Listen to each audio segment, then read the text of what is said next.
अगर straight of Hormuz बंद हो जाता है तो भारत की तेल पर बहुत बड़ी असर पड़ेगी। सरकार के अनुसार भारत के पास 45 दिन का तेल रणनीति भंडार है और इसका असर पेट्रोल, डीजल, एलपीजी सिलेंडर सब पर पड़ सकता है। दोस्तों, अमेरिका और इजराइल के द्वारा शुरू किया गया यह जंग अब यह धीरे धीरे भारत के दरवाजे तक पहुंचती दिख रही है। 4 मार्च के सुबह इंडियन ओशन में श्रीलंका के गौल शहर से लगभग 40 नॉटिकल माइल्स दूर ईरानी शिप चल रही थी।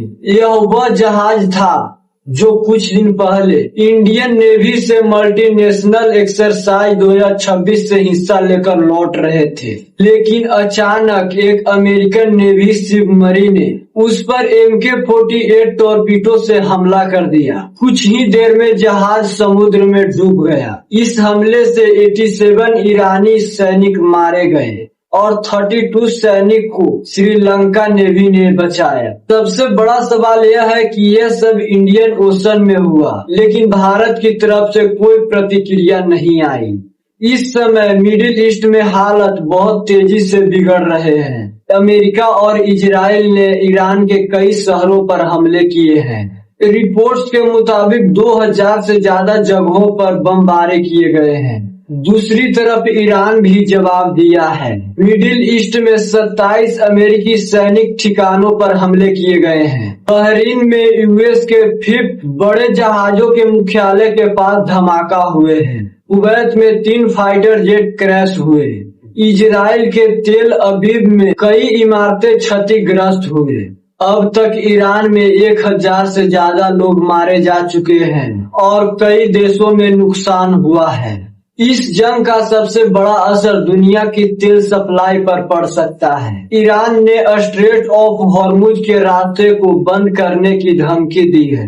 यह दुनिया का सबसे महत्वपूर्ण तेल रास्ता है। पूरी दुनिया के लगभग 20% तेल की सप्लाई इसी रास्ते से गुजरती है और इसका सीधा असर भारत जैसे देश पर पड़ेगा। सबसे बड़ा विवाद यह है कि वह हमला उस जहाज पर हुआ है जो कुछ दिन पहले ही भारत के साथ सैन्य अभ्यास के लिए शामिल हुए थे। 17 फरवरी को इंडियन नेवी ने इस जहाज को स्वागत किया, लेकिन जब यह जहाज डूबा तो भारत सरकार के तरफ से कोई बड़ा बयान नहीं आया। कुछ एक्सपर्ट का कहना है कि भारत का विदेश नीति पहले संतुलित और स्वतंत्र माना जाता था। इतिहास में देखें तो इंदिरा गांधी ने सोवियत यूनियन की अफगानिस्तान में कार्रवाई की आलोचना की थी।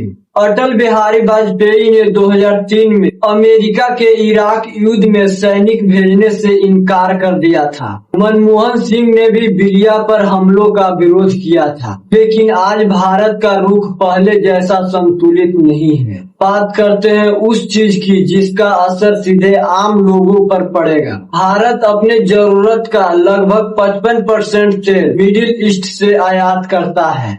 अगर स्ट्रेट ऑफ हॉर्मुज बंद हो जाता है तो भारत की तेल पर बहुत बड़ी असर पड़ेगी। सरकार के अनुसार भारत के पास 45 दिन का तेल रणनीति भंडार है, लेकिन अगर युद्ध लंबा चला तो कीमत लगभग बढ़ना तय है और इसका असर पेट्रोल, डीजल, एलपीजी सिलेंडर सब पर पड़ सकता है। फिलहाल इस युद्ध को खत्म होने की कोई संकेत दिखाई नहीं दे रहा है। अगर यह युद्ध और लंबी चलती है तो मिडिल ईस्ट की राजनीति बदल सकती है, तेल की कीमत बढ़ सकती है और पूरी दुनिया की अर्थव्यवस्था प्रभावित हो सकती है। इतिहास हमें बताता है कि जब बड़े देशों के बीच युद्ध होता है तो उसकी सबसे बड़ी कीमत आम लोगों को चुकानी पड़ती है, चाहे वो ईरान के हो, इजराइल के हो या फिर भारत के हो। दोस्तों, उम्मीद करते हैं यह वीडियो पसंद आया होगा। मिलते हैं अगले वीडियो में। बहुत बहुत धन्यवाद।